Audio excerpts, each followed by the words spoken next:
A questão proposta na nossa caminhada de hoje exatamente é quais são as finalidades dos remédios constitucionais, né? O que são remédios constitucionais? Na verdade, são ações previstas lá na Constituição Federal.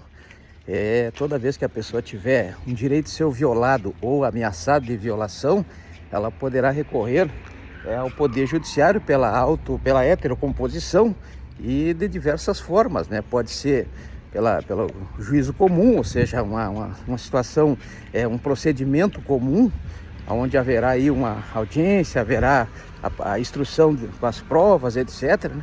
E também pode ser de forma mais célere, mais rápida, através dos remédios constitucionais. Remédios constitucionais, eles têm um trâmite mais célere, o que facilita aí realmente a vida daquele que julga ter o seu direito ameaçado ou lesado, e ameaçado de lesão, né? E também que busque aí o exercício da jurisdição pela heterocomposição. Então vejam que nós temos aí essa possibilidade dos remédios constitucionais, são ações constitucionais previstas no artigo 5º da Constituição Federal, portanto são direitos individuais do cidadão, né? Direitos individuais do cidadão de buscar a reparação de um dano, conforme prevê o artigo 5º, inciso 34, a linha A da Constituição Federal. É importante que tenhamos essa ideia de que existe esse mecanismo, mas tem algumas condições, né? Algumas condições. Então, os remédios constitucionais, chamados remédios constitucionais, são ações constitucionais, né? Temos várias formas, tá? E a pergunta aqui da colega é exatamente quais são as finalidades, né? As finalidades. A melhor forma de entender realmente é através da análise das finalidades desses remédios constitucionais. O primeiro deles, logicamente, é aquele que está previsto lá no artigo 5º, inciso 68 da Constituição Federal, que é o habeas corpus, né? Que tem a finalidade, como prevê o próprio inciso 68 do artigo 5º, dentro daquelas hipóteses previstas lá a partir do artigo 647 do Decreto-Lei 3689 de 41, né? Decreto-Lei 3689 de 41 é o famoso Código de Processo Penal. A partir do artigo 648, traz lá uma série de possibilidades para o uso desse remédio constitucional, que é o habeas corpus. Então, toda vez que havia, por exemplo, uma violação ao direito de ir e vir, aquele direito previsto, que também é um direito individual previsto lá no artigo 5º, inciso 15 da Constituição Federal, né? Artigo 5º, inciso 15 da Constituição Federal, pode-se usar aí o remédio constitucional do habeas corpus, logicamente obedecidas aquelas normas do artigo 648 do decreto 3689 de 41.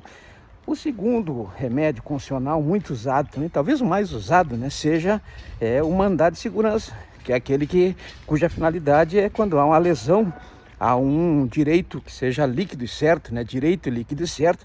Aí temos que ver a súmula 512 do STF, né? A questão aí da liminar, que foi motivo aí de julgamento recente do STF na DIN 4296, né? 4.296. O importante é que o mandado de segurança está previsto lá na Lei 12.016 de 2009, né? A lei que regula o mandado de segurança, tanto o individual do inciso 69 quanto do coletivo do inciso 70, né?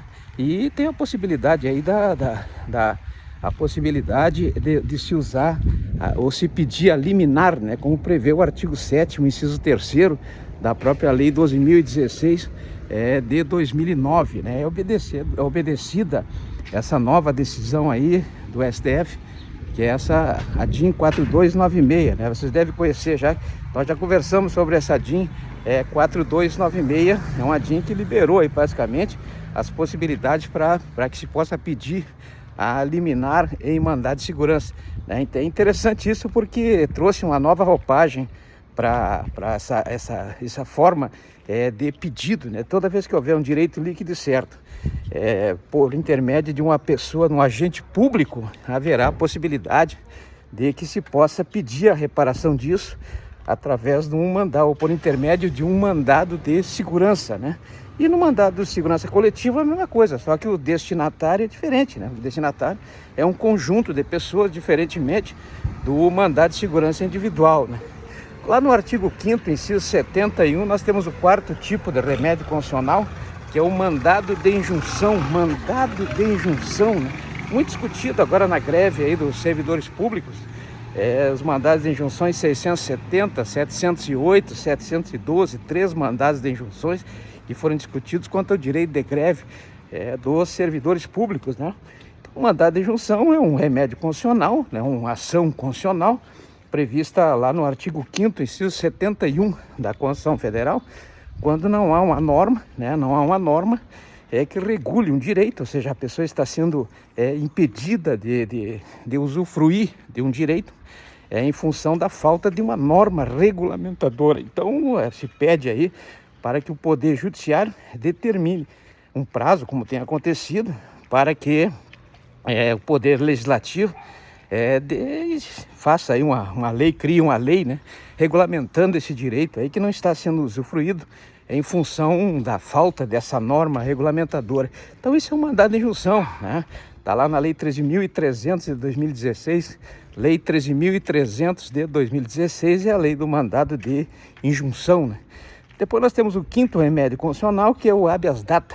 O habeas data mexe aí com as informações. Toda vez que alguém tiver buscar uma informação a respeito ou um dado, né? E aí a questão dos dados, nós temos aí outro direito fundamental também, que é o mais novo, né?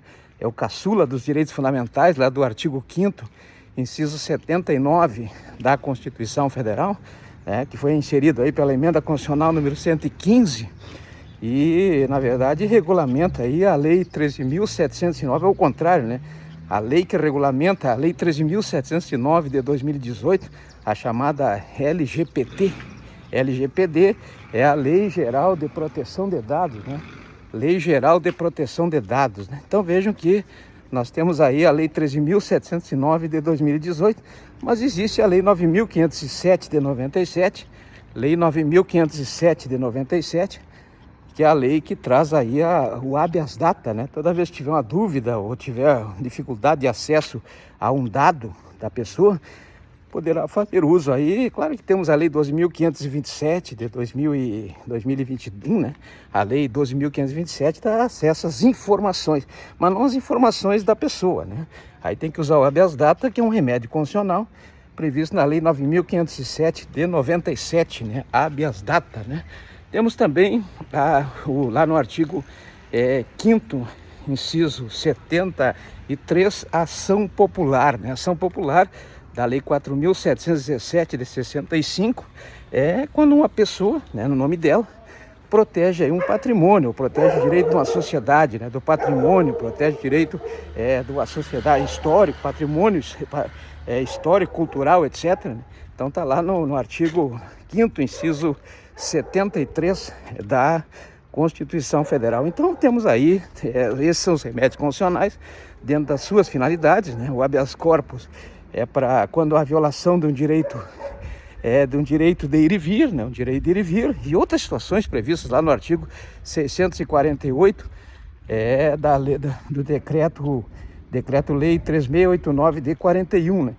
Temos o mandado de segurança, que é contra a violação de um direito que seja líquido e certo, né? Líquido e certo. Temos aí o mandado de segurança coletivo, individual e o coletivo. No inciso 70 o coletivo, né? No inciso 71 temos o mandado de injunção da Lei 13.300 de 2016, quando faltar aquela norma para que possa se usufruir de um direito, né? E então não tem a norma, aí pede-se ao Poder Judiciário que tome aí, que tenha uma posição aí para que o Poder Legislativo tome jeito aí e crie essa norma, né? E o inciso 72 é o habeas data, né? Quando eu preciso de um dado, eu preciso saber como é que estão os meus dados e tal, então isso me é impedido, então eu busco aí através do mandado do habeas corpus, né? Habeas corpus, né? Não, habeas corpus não, habeas data, olha bem, tem o habeas corpus lá no inciso 68 e tem o habeas data no inciso 72, né? E por último, a ação popular, aquela ação que eu vou defender os interesses da sociedade, né? Não é o meu interesse, é um caso aí de legitimação extraordinária, né? Como prevê o artigo 19 da Lei 13.105 de 2015, né?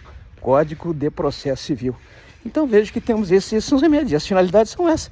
Então agora o grande mote, a diferença do recurso desses remédios constitucionais para as ações normais, ações de procedimentos normais, que nós temos, procedimento comum, etc., exatamente a comprovação, né?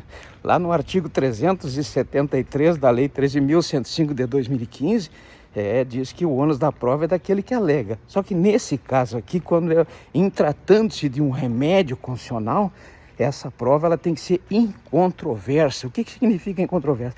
Que não tenha dúvida nenhuma, né? O juiz olhou, pronto, concedeu. Se ele tiver qualquer dúvida, precisar, por exemplo, escutar uma testemunha, uma testemunha no cível, por exemplo, lá do artigo 447, ou uma testemunha do 202 do Código de Processo Penal, né, do decreto 3689 de 41, então pode ser uma testemunha cível, logicamente na forma aí do que prevê o artigo 447 da Lei 13.105 de 2015, né? Se ele tiver que escutar uma testemunha, já não serve mais o remédio constitucional, aliás, remédio constitucional nenhum, porque todos eles demandam uma prova incontroversa. Prova incontroversa é aquela prova que não tem dúvida. Então a prova tem que ser basicamente documental, não documentada, hein? Cuidado, caiu um concurso agora ultimamente que eu estive lendo, caiu a prova documentada. A prova documentada é aquela prova, por exemplo, uma prova testemunhal. A testemunha vai lá, dá seu testemunho, aquilo é reduzido a termo, como se chama, ou seja, escrito no papel, né? E vira uma prova documentada. Não é esse caso, a prova tem que ser documental para comprovar a existência de um direito, por exemplo, um direito líquido certo, como prevê o artigo 5º, inciso 69 da Constituição Federal. Então, temos que estabelecer uma diferença aí, o que é prova documental, né?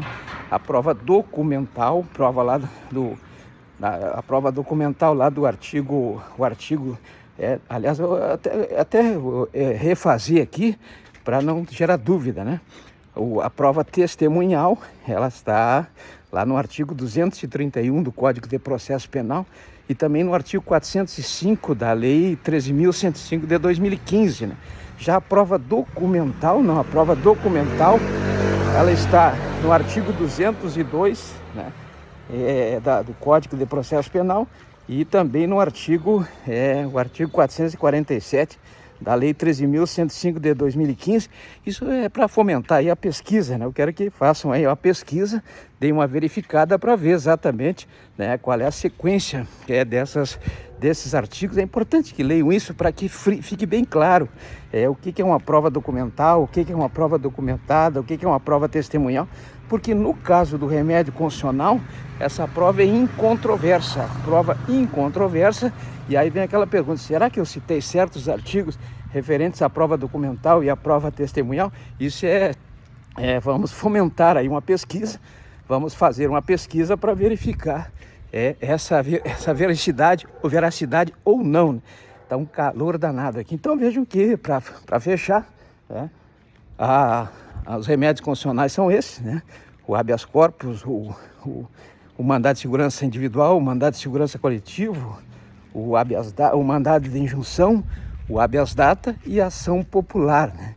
A princípio, porque na verdade há outras, mas o importante mesmo, o que realmente importa, é a questão do artigo 373, e também no caso do habeas corpus pode ser o artigo 156 do Decreto-Lei 3689 de 41, que é a questão do ônus da prova. O ônus da prova é sempre daquele que alega, ou seja, do responsável pela tese naquela dialética processual que nós estamos acostumados. Então é importante entender que a prova sempre terá que ser incontroversa. Prova incontroversa no caso dos remédios constitucionais.